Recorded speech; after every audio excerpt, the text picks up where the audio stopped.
Hello, traders. Today is Tuesday, July 15th, and this is my PM recap for gold, and we're on the daily time frame.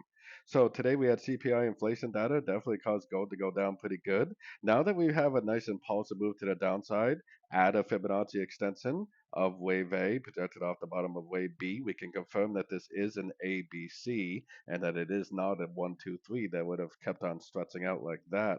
So if it is an ABC, then it's definitely doing as we were hoping, which is this is an A, this is likely a B. There's a pretty good chance that we are now in a downtrend that I think would go down to at least a 78%, maybe even all the way down to the $3,000 an ounce area for a wave C of wave Y, potentially a wave 4 on the weekly time frame.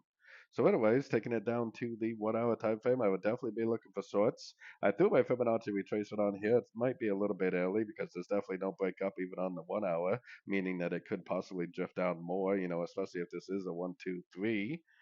But if it does start to pull back, I definitely wouldn't be too concerned about longs, but if it does make some sort of a three-way pullback to a Fibonacci retracement of the last impulsive move down, then I definitely would take it as a short, and I definitely would continue to look for shorts because we could be in a brand new downtrend on the daily time frame.